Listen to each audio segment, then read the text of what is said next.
Hey, Kobe, you know what I want to see? I don't know. What do you want to see? I want to see your nipples. How's it going, guys? I'm Barry. And I'm Colby. And this is Who Watches This?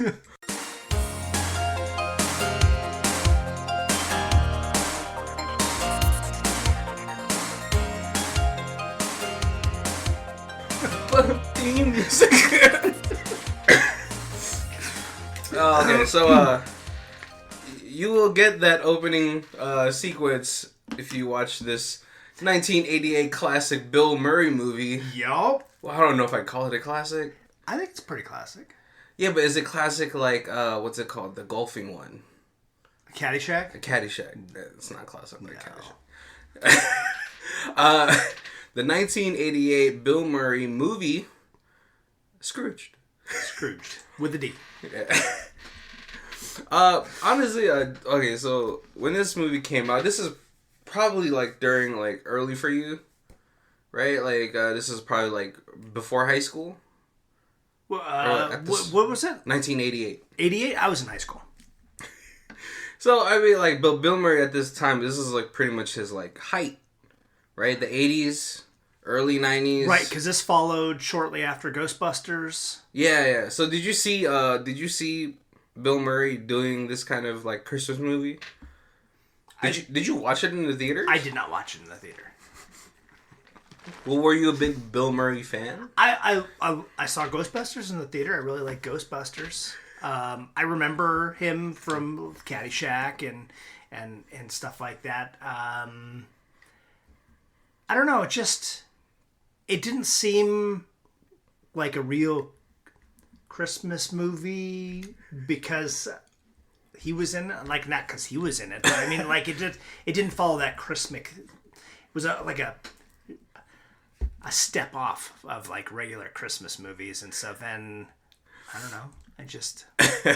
So I think I probably wasn't driving yet in 88. So I wouldn't have seen it in the theater because it's definitely not like mom and dad would not want to go see this with me. I mean, well, this movie is very PG-13 for a Christmas movie. Yes. I don't know if it's because it's Bill Murray or maybe during that time. I think before, like, there was a time where, like, it was just, like, PG and rated R, right? Yes. Because, I mean, like, there's, like, old movies where there's, like, rampant girl butt all over the place. Right, yeah. And it was a PG movie. And people getting shot and, and swear words. And I think the only thing that ever made it go to R is if there was, like, sex in it, right? What was it? It was Red Dawn and Poltergeist came out about the same time, and I think those were the first two PG-13 movies. Oh, okay. Yeah, so I feel like back then, like, rated R was really just if there was sex in it, right? Or something like that. Or, like, just gratuitous violence, or... Yeah, I mean, but it had to be, like... I mean, I guess it was PG, you could get shot, but R, you would get... Your head blown off. Yeah. Like, was Alien R? Alien was R. Okay. Like, horror movies were all, like... Always hard R? Yeah. But yeah, so this movie is a little bit not, like... It's almost family friendly. But... But Bill Murray curses a little too much in this. Mm-hmm. There's a lot of GDs. I don't think he ever drops a F-bomb. Right? But he is probably like one of the worst iterations of Scrooge I've ever seen in a movie. But it's because it's a different telling of the story, and he's not. I don't mean like worse as in like bad. Right. But like meanest. Oh.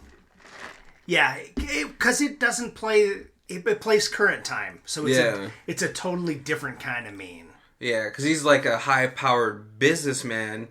Or what's it called? Like he's a head of a network. Yes. And so, of course, he's at the top. but he's just like, it's all about him.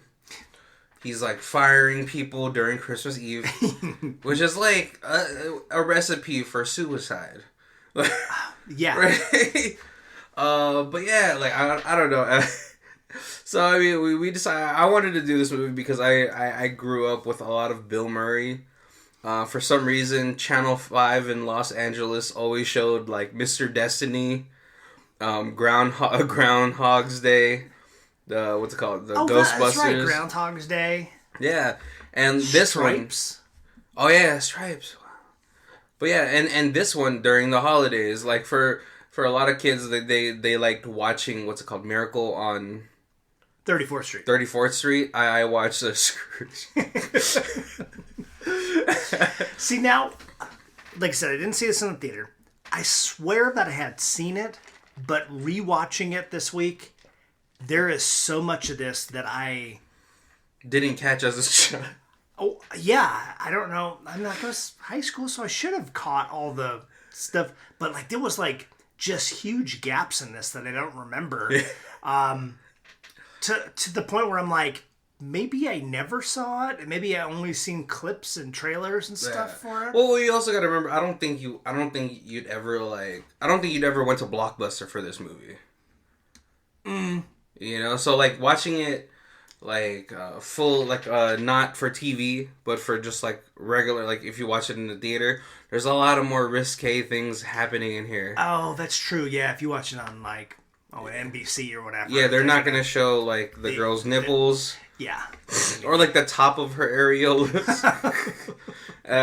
They're not gonna show that blonde girl trying to give Bill Murray a X-ray, a Xerox copy of her butt, which I was like, whoa, nice.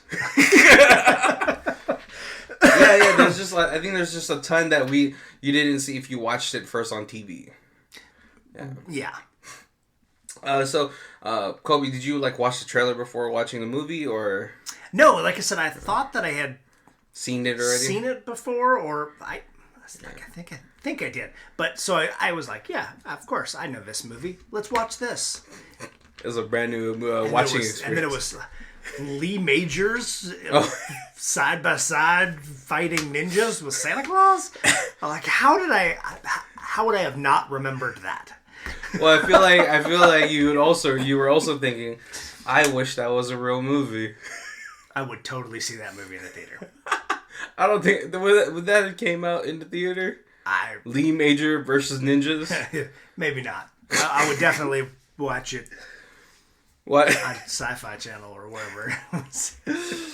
So yeah, if you guys haven't guessed from the title, Bill Murray's 1988 movie Scrooged is a very loose rendition of Scrooge. Yeah, Christmas Carole. Oh, Christmas Carole. That's okay. Every time I say Scrooge, I keep thinking about the duck. And I always forget that it's actually called A Christmas Carole. Yep. But yeah. But this one is pretty loosely based. I mean, we could really go over the story, but I'm pretty sure you guys know the rundown for this story, right? Yeah. I mean, it's a classic story of him being a jerk and then meeting the three ghosts. Of Christmas past, present, and future. Future always being the most grimmest. Yeah. Of it all, and then he wakes up from the last one, a whole new like person. Yeah. Almost realizing that he doesn't want to die sad and alone and change the people that he loves around him. Yep. But so we're really, I think for this episode we're really just gonna go through parts of the film. I'll just go through I'll just go through it little by little, but we're not gonna go super in depth. Right. Like we usually do. But I will explain the first opening sequence is Colby's favorite pitch for a TV movie, Lee Major versus ninjas.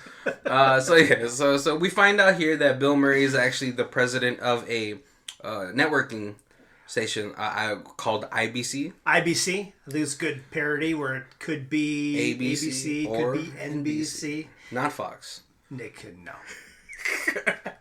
But yeah, and so they're really just pitching him like all these like shows that they're going to run during Christmas Eve, right?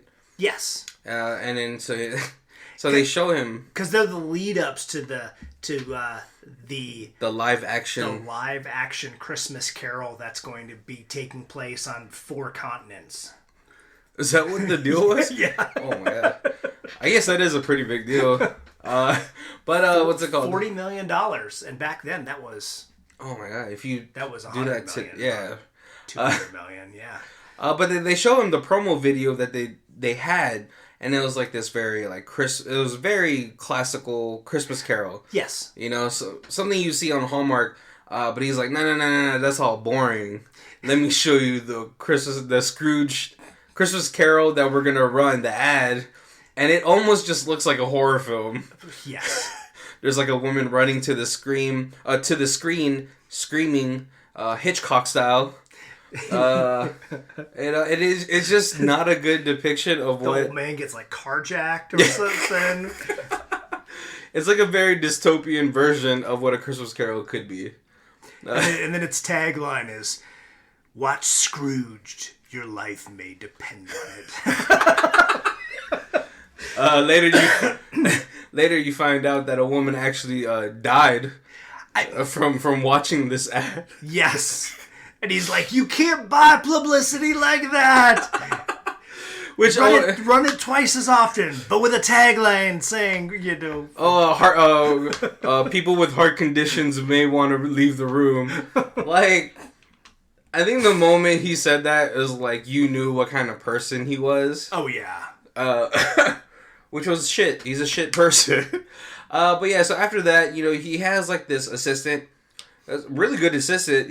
She's on top of her game. Obviously, to be at that level, to be the president's assistant, of course you're going to be on the top of your game. But she kind of like makes him look good in front of other people. Yeah. Because like he, she sends them the gifts that they should be getting, not a fucking towel or a shower curtain.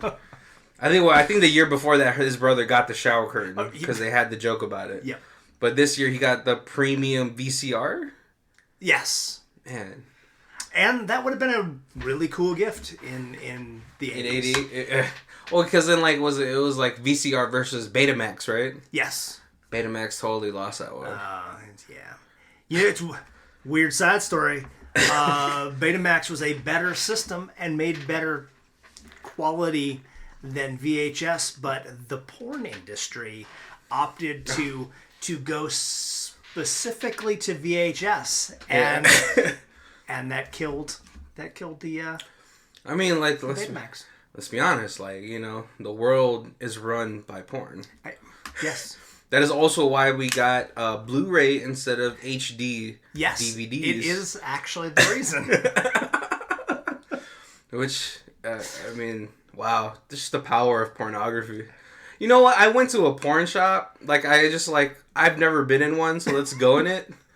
And I was like, porn is like so expensive. Right. Like a Blu-ray for a porn is $80. Now I'm not gonna be putting that Blu-ray on during family holiday gatherings, so I'm not gonna spend $80 on on a fat bank material, like not ultimate box set collection.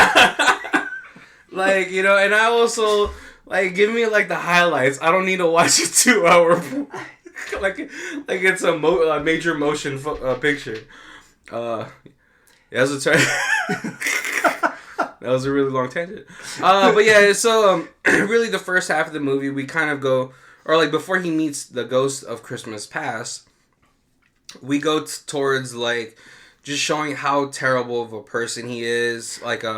He tells his assistant, who is a super assistant, yeah, you're gonna get the towel instead of a bonus. Right, the towel is your bonus. Right? Oh, which is I would take a dump on his desk right there.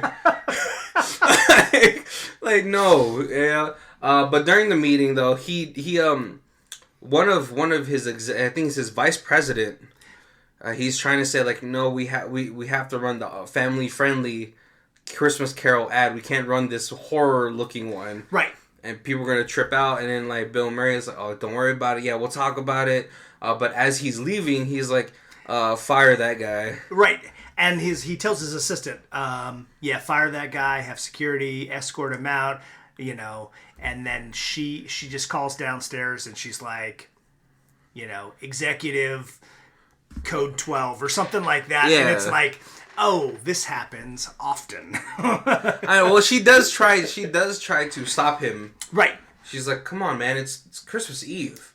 Yeah. And he's like, oh, you're right. I better get to the mailroom so we can stop his bonus check.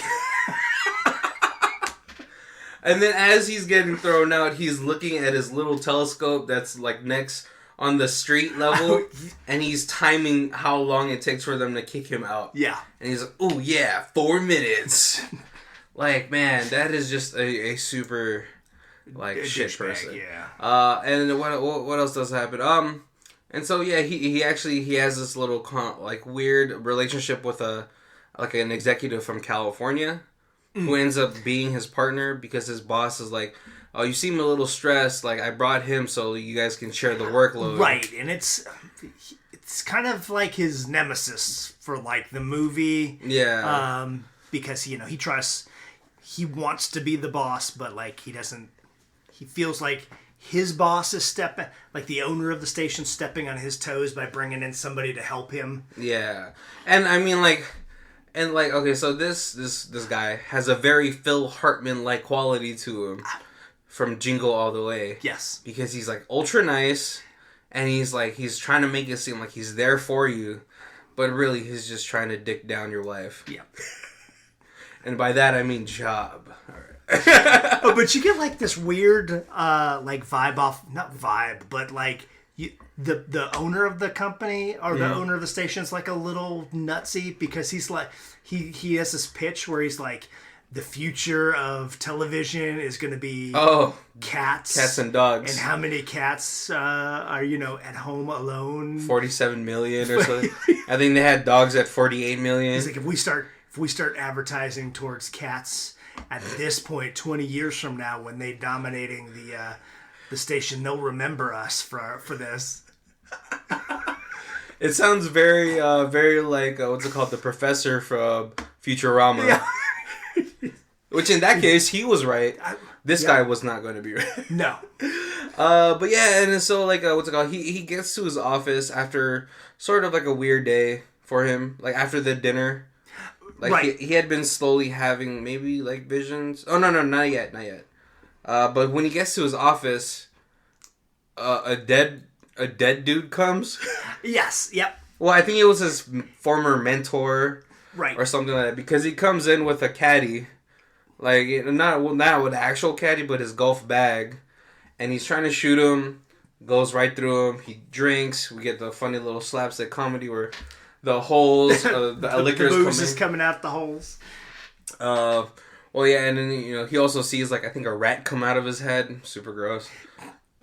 But he tells him, he's like, "Hey, man, you don't want to be where I am. You have to love people, this and that, because you don't want to end up like me."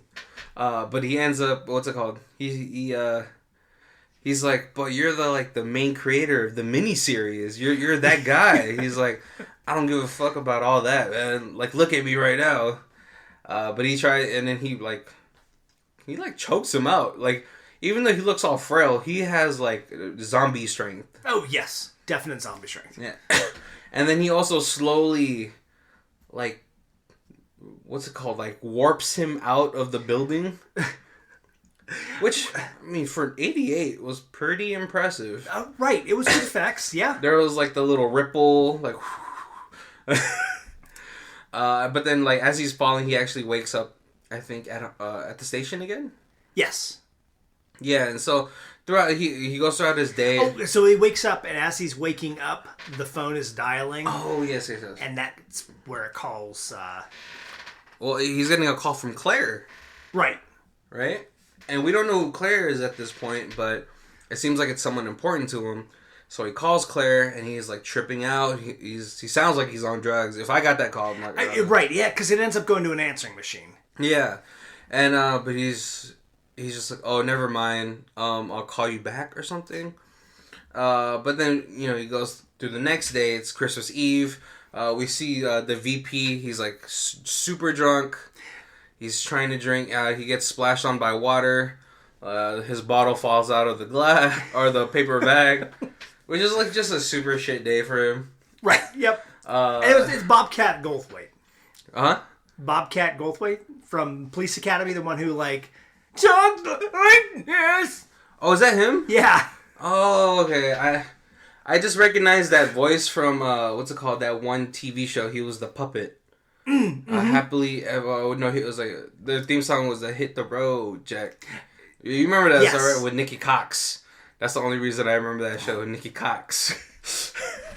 But yeah, I do remember his voice. I just never knew his name. Right, and he's like short, professional looking here because a little nerdy, but like in Police Academy, he's like the biker, so he's got long, straggly hair. And I think that's his normal hair, though. That's probably. But yeah, like he pretty much for this one he goes throughout his day, but he's having like hallucinations.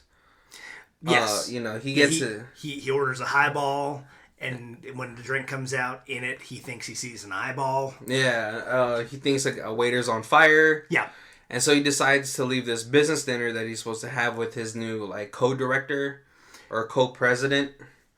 Yeah, because that's his enemy. His enemy, right? I mean, like that's what you really want. What kind of captain? Like, what kind of boat doesn't like go on two captains? Yeah. But yeah, so he ends up leaving there, but the cab he gets on is actually the cab of Ghost of Christmas Past. Right. And so, oh man, I think this is kind of shitty. It's like, Ghost of Christmas Past is really just showing him all of his past traumas. Pretty much, yeah. Like, his mom leaving, right? That's what it was, right? Yeah. When he was a kid, his dad brings him 5 pounds of veal, which, I mean, now it sounds delicious, but... Like, as a child, you want, like, toys and stuff. Right, yeah. I mean, not deli meat.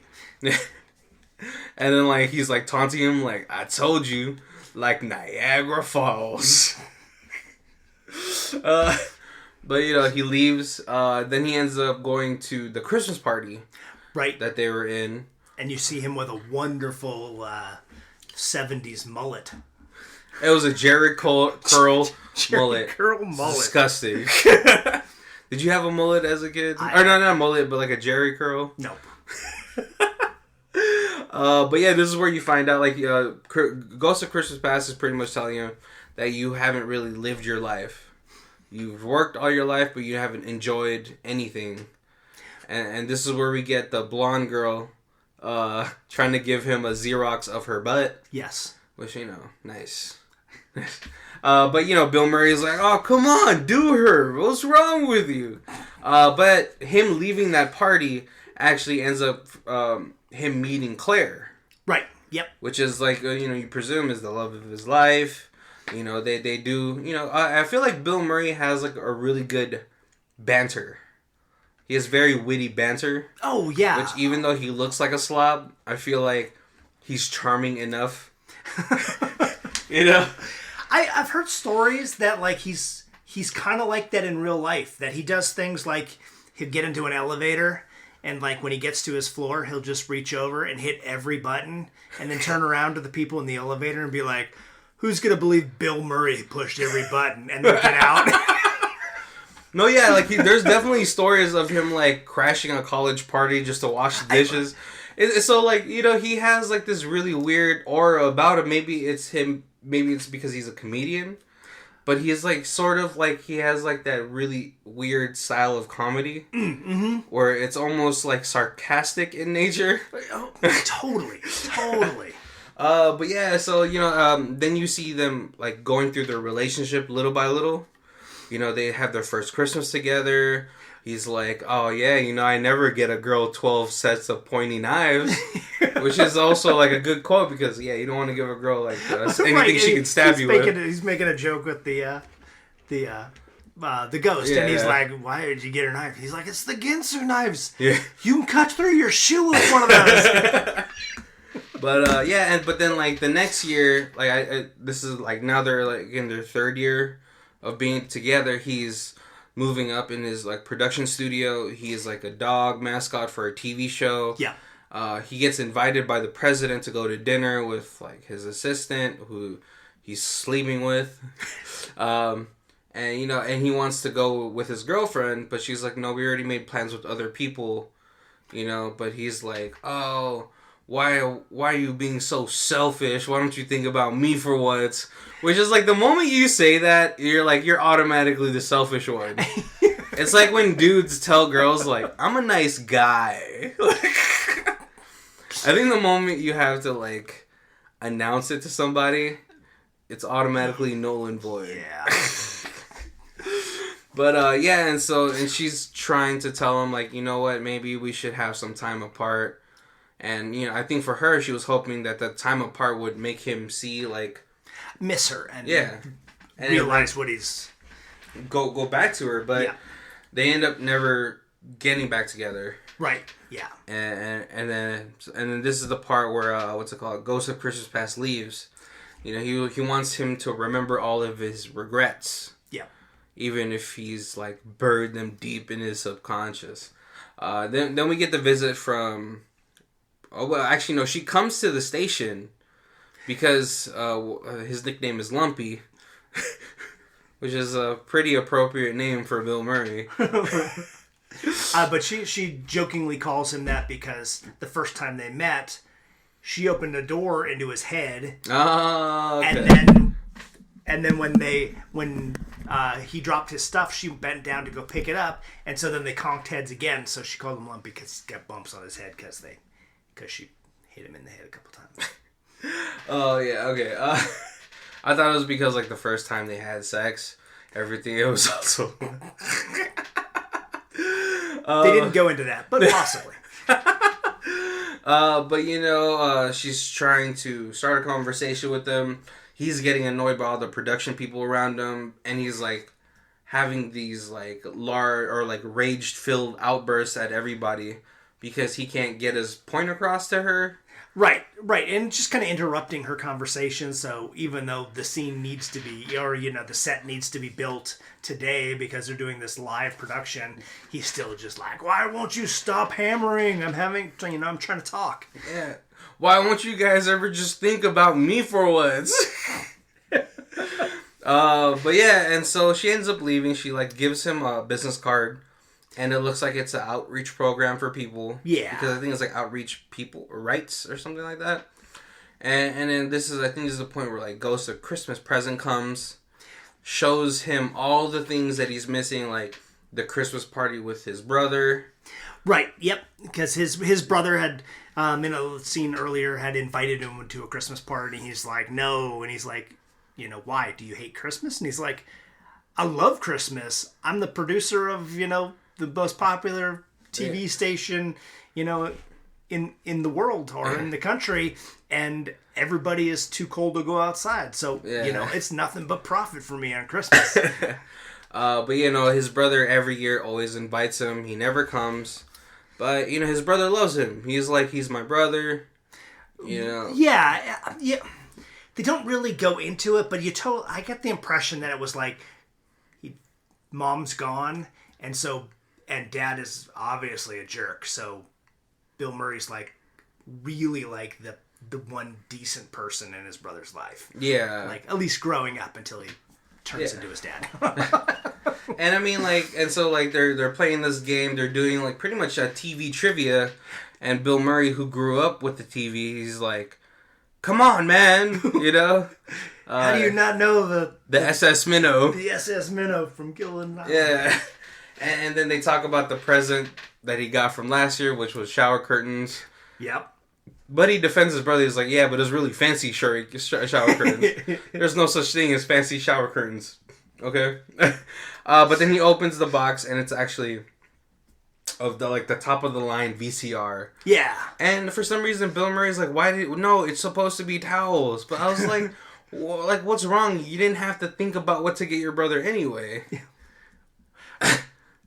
Yeah, so it's an upgrade via his assistant. Yeah. Yeah, so, like, you know, like, everyone's like, oh, yeah, cheers to Frank. the richest guy, you know. But you know, like he has like this genuine love for his brother. Yeah. Who else does he go visit? Oh, he goes to go visit his assistant. Oh, right, and that's when he meets or he sees his assistant's son. Who he accosted earlier, like it was freaking Batman and the Joker. Where is he? And to like the little twist on this was the son, he doesn't speak. He saw his father die. Yeah, 5 years ago, and he hasn't spoke since then. But he doesn't have anything that's like physically wrong with him, like Tiny Tim did. Yeah, he's trauma. Yeah, but I mean, like, okay, so he like the kid was like 8, and I'm like, well, I guess I don't know how trauma is, but I was like, if he died 5 years ago, he was like 3, so I guess maybe that just keeps replaying in his mind, right? Like, when do you really? So maybe he never talked because he was just that young, and then when he saw that, it just stunted that portion, and yeah, maybe. But the kid's doing stuff like there's like a little, it's not a Rubik's Cube, but like a Rubik's Cube kind of puzzle, and his brothers and sisters can't figure it out. And as soon as they leave the room, in just a second, he figures it out. Yeah, he spins it. Yeah, or something like that. Like that was like the trick. I don't know, but yeah. So he finds out he's smart, but then he also finds out that his assistant is sort of living, like, very, like, at the poverty-ish line, I guess. Yeah. I mean, they still have an apartment, but it looks like there's, like, 6-7 people living in a maybe 2-bedroom apartment. Yeah. And, you know, so he, like, he kind of feels bad, but he's still not, like, there yet. Mm-hmm. Does he visit anyone else during this portion? I don't think so, right? So. Yeah. But yeah, and then so after this... Really, I'm really just skipping a lot right here.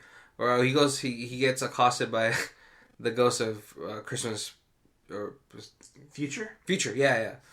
Oh, right, because he wakes up from that and he's in the station, in the set. Oh, okay, yes. And he tries to bust out because he thinks he's like in in an acid dream or something. Yeah, like that. And then he's actually busting into the set that they're trying to finish, so they can actually start the show. Oh yeah, and so before he gets accosted by the Christmas Future, he goes to the shelter that she lives in, or not lives in, but works out of, and he's like trying to be sweet on her. Yeah. But then, like, you know, she's like the head of this like homeless shelter or outreach center. And they're like, hey, you know, like, oh, we don't have, like, the turkey, the electricity's all messed up. And she's trying to fix it, and he's just like, no. You know, he still has that very strong, self-centered version of himself in there where he's like, just fire them. You know, they're going to be incompetent now. They're going to be incompetent later. You should look out for yourself. Look out for number one. Yeah, and so she's like, no, like, you know, and... it feels like she's a little bit stronger than who she was beforehand. Oh yeah, definitely. Because before she was like very timid when they were breaking up, like when she was trying to say, but you know she's like, no, I have to help these people. It's Christmas Eve, and to her Christmas is very important because like when they're opening presents early, she's like, no, tradition, only one present, and then open them up on Christmas. And then he goes back to his office. They started the production for A Christmas Carole. He's upstairs drinking vodka and tabs. I've never had a tab before, though. It's basically a Diet Coke. Is it? I thought it was like a seltzer water. Mm-mm. No? Okay. No, it's clear. Is it Diet Sprite? No, it's a Diet Cola. It's a cola? But it's clear. I think that Pepsi Crystal? Maybe he didn't put it in yet, and it was just just a big old bottle or a glass full of vodka. Or he put that little tab in it that it still was clear. But yeah, and so he's really trying to just unwind and everything like that until what's it called? The dude from Police Academy. Yes, Bobcat. Bobcat. Is that his real name, or is that the Police Academy name? No, that's his stage name. Oh, it's his stage name. Oh, what's it called? Yeah, he comes in with, like, a hunting rifle.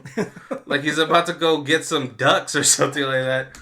Yeah, he makes a funny joke about like, "Oh, come out of your hole like little rabbit." Yes, definitely a little Elmer Fudd joke. Yeah. But then the moment he's about to kill him, Bill Murray goes into the elevator. Yep. And he gets accosted by Ghost of Christmas Future. This portion is actually really just short. It just shows a version of Claire, who is, at first he's dead, obviously. Yeah. You know, his brother is burying him, and he's like, "Oh, please don't let them burn me," this and that. But then he sees the future of Claire, where she's like rich now. Yeah, rich and very self-centered. Well, yeah, she's like, "Oh my god, get all these poor kids away from me." And then they see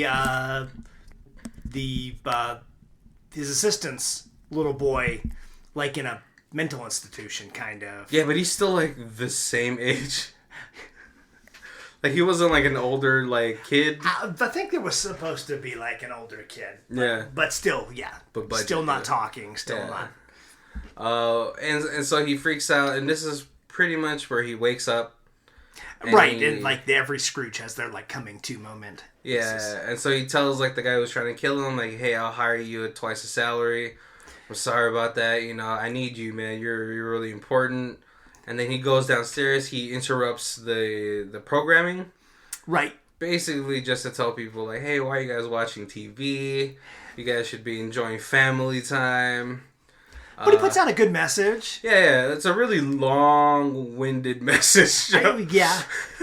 But I mean, it's Bill Murray. I'm pretty sure a good chunk of it he just like improvised. Oh yes, I feel like Bill Murray improvised that whole thing. But yeah, you know, the president. But it's got to be long enough that like the girl will sees it at the at her shelter, center, yeah. And then he's like you know how I've done wrong to Claire, and everybody at their outreach center is like, "Whoa, you gotta go see him!" And so she jumps in the cab and comes down. Well, yeah, because you know a guy can change in a couple hours.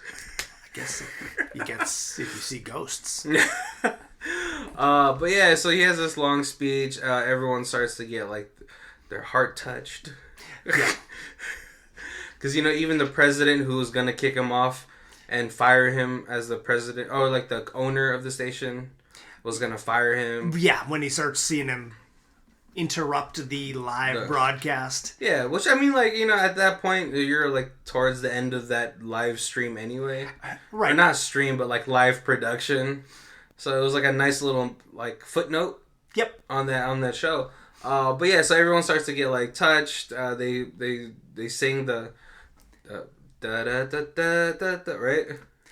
I don't know what that song's called. I'm sorry. But yeah, they sing. Yeah, and then you know Bill Murray is like, "Oh, you guys are all so beautiful." He almost treats like the end of this movie like he's actually at the live performance of right, like, which was kind of interesting. And he's like talking through the screen of the audience, like, "Hey, everybody on this side, sing along. Okay, now everybody on this side, sing along." Yeah, so it was like a nice. It fit the movie because I remember.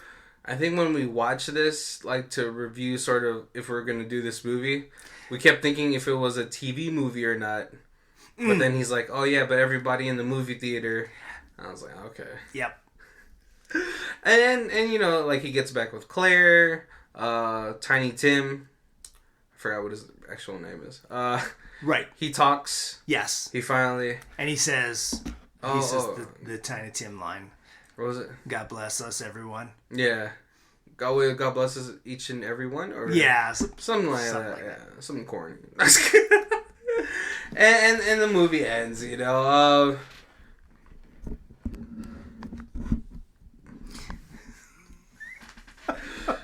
Yeah, and the movie ends. It's ending, and then like you could see the ghosts. They're sitting up on the roofs of the they're partying the studios. Yeah, because you know they finally changed someone, or not finally. Well, maybe because like Death had like you know under his robe had like all these people in his ribs. So it's Freddy Krueger-ish. Yeah. But yeah, so we get to the end of the movie. Happy. Yep. Happy ending, of course. It's a Christmas Carole after all. Colby, what did you think about? What were your favorite parts of the film? There was, oh man, there were so many like great like one-liners and stuff all the way through. I thought Bobcat did a great job in it. I mean, like that was kind of like the perfect nerdy person. He was a pretty big name at the time, so he kind of fit. Yeah, but not bigger than Bill Murray. No one's bigger than Bill Murray. Even still. Yeah, no, but I'm trying to think of like I remember thinking how obnoxious the second ghost was, because she comes out as a fairy and then she's just like keeps slapping him and everything. But it's like this time I appreciated it. Mm-hmm. Like you realize it was like she had to kind of like knock him out to bring him to the next. Yeah. To the next. It was like a side screen. Yeah.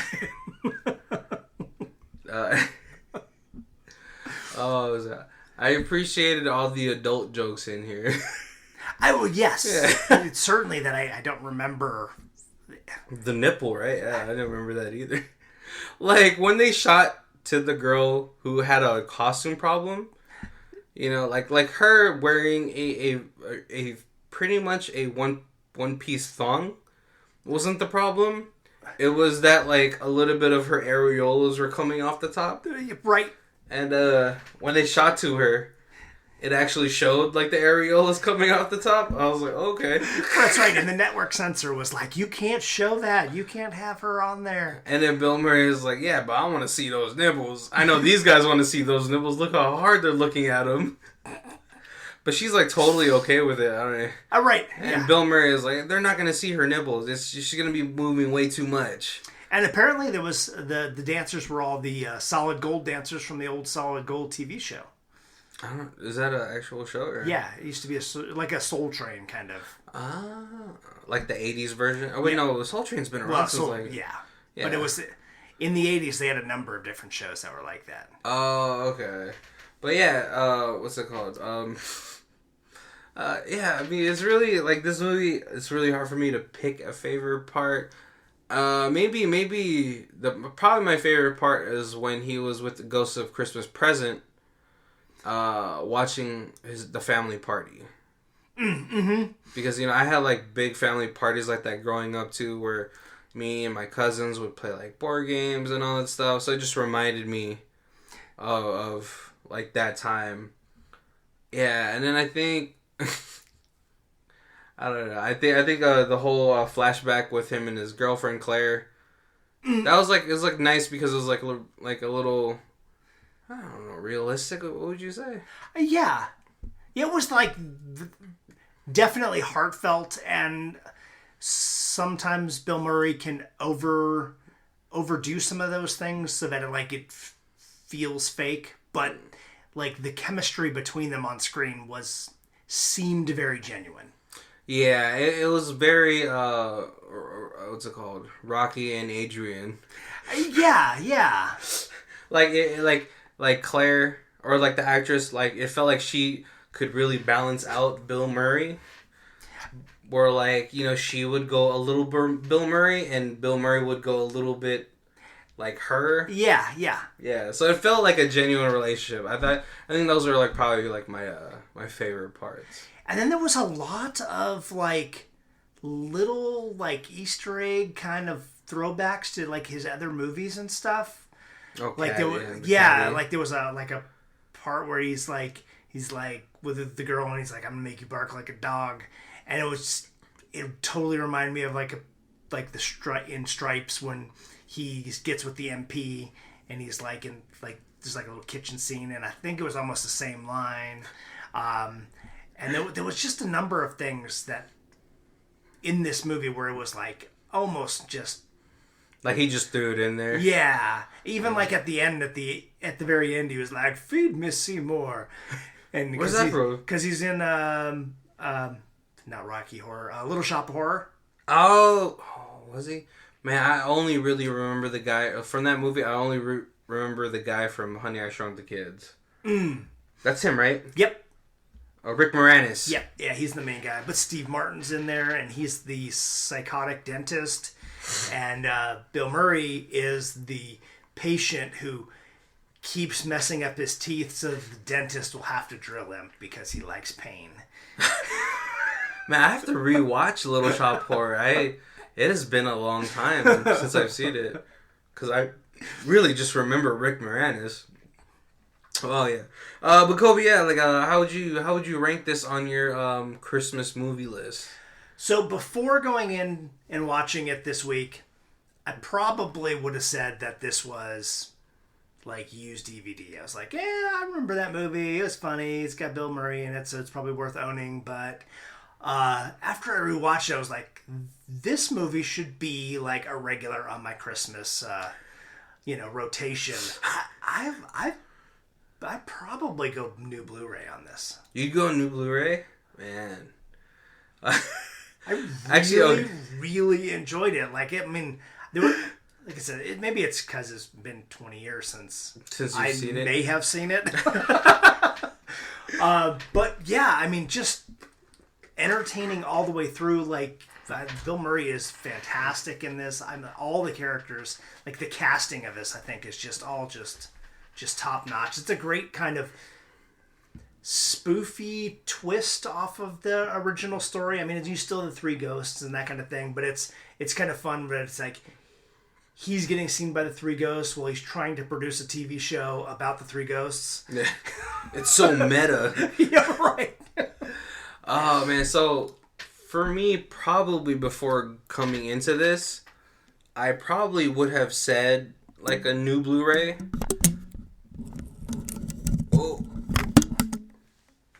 I don't think that's gonna work. We're having some microphone troubles over here. Yeah, so probably before I actually watched this, I probably would have said new Blu-ray. But now rewatching it, some of the jokes are a little bit dated. Oh yeah. But I grew up with it, so it won't be too bad for me. But I would probably, if I was gonna get this Blu-ray, it'd probably be a used Blu-ray with like 3 other Bill Murray movies. Yeah. Like, I would need this movie, Mr. Destiny, and at least Groundhog's Day. Like, it would have to be a 3-pack. Yeah, Groundhog's Day that one's pretty classic. Yeah. Man, I really like Stripes. I think that one's probably nostalgic because I remember that was like the first time my dad ever defied my mom because I always had bedtime, and Stripes was on, and we had watched like halfway through, and my mom was like, "You have to go. It's time to get ready, brush your teeth, and go to bed." And my dad was like, "You know what? Go brush your teeth, and then come back out here, and you can watch the rest of the movie with me." And my mom was like, "But it's bedtime," and he's like, "There's only half of the movie left. He can watch it." And I was like, "What?" Oh man, yeah, maybe, yeah. Because for me, like, probably Mr. Destiny is gonna be like the one I've always watched on like KLAC or I forget, I think Channel 5. I don't know. That one is pretty classic for me, just because maybe it's just like a relationship type of movie. It's like a romantic comedy, right? And so yeah, that's probably where I would be at for the rating of this film. We actually went into the rating before explaining it. So we do a rating system by Stream It. Used DVD, new DVD, used Blu-ray, new Blu-ray, and Ultimate Box Collection. Right. And so Colby has gone for the new Blu-ray. Maybe we'll go Ultimate Box. If we get a handful of Bill Murray movies, I might do that. But yeah, by itself, like a bargain bin Blu-ray. Yeah. New Blu-ray. I'll see if I can find it somewewhere. Because I streamed it to watch it this week because I was... Yeah, I feel like if you found it, it would be in a 3-pack. Because I don't think there's a lot of like special behind the features for Bill Murray movies, except for Ghostbusters. Oh, yes. Ghostbusters, I feel like, would be heavy with behind the scenes. I guess any movie can be pretty heavy with behind the scenes, but I think Ghostbusters is probably going to be his most iconic role. Yeah, and there's, going into the ghosts and how to make the ghosts and how to put the team together. Yeah, I could see there being a bunch of But I don't see there being a lot for, like, Mr. Destiny and and Groundhog's Day. Oh man, well yeah. I hope you guys enjoyed this episode. I know it was like, I know you might think I half-assed it, but it's really just it's hard to really delve deep into A Christmas Carole when everyone's seen. Yeah, because it's a twist on it, but it's still basically the same movie. Yeah, I mean you're gonna have 100 times. Yeah, you're gonna have your same structure. You know, dude's a jerk. He meets all the ghosts. Doesn't want to die alone. And then, you know, makes up with whatever. Yeah. Whether it be a girlfriend or a family. So, you know, I hope you guys don't feel like I half-assed this. And I'm also sorry that I lied that last week I said we were going to do a musical. I just didn't realize that there weren't that many, like, musical Christmas movies. Right. Which I thought it would be teamed, like, to the brim on Google with like, hey, you should watch this musical movie or this musical Christmas movie. No, it's all stage plays. Yeah, which is a little sad. But yeah, I hope you guys enjoyed the episode. You know, now we're officially on iTunes, we're on Stitcher, we're on Spotify. You know, we have our email down below if you guys want to shoot us an email with like suggestions and all that stuff. We have a Twitter page. I'm completely blanking on the handle right now, so you'll get that also in the show notes. Yeah, that'll be below. But yeah, I hope you guys enjoyed this episode. Next week is Christmas, right? Well, yeah. I think this episode will be coming out right after Christmas, so I don't know if we're going to have another Christmas episode. Yeah. Or we're starting the new year with new stuff. Yeah, well, it'll be a surprise next week. But yeah, and just watch. We're actually gonna be releasing all of our episodes on Sunday. That way, you guys can listen to it on your drive to work on Monday. Right, morning. A little something to cheer you up. Yeah. Start the week off right. With a cup of coffee or whatever, and podcast while you're in traffic for an hour. Oh. That's the worst. But yeah, hope you guys enjoyed the show. I'm Barry. And I'm Colby. And this is Who Watches This. Yeah, you guys can find our theme music. It's by Rosevere. It's called Arcade Montage. You can find her at her Bandcamp, which is going to be listed in our show notes. Thank you.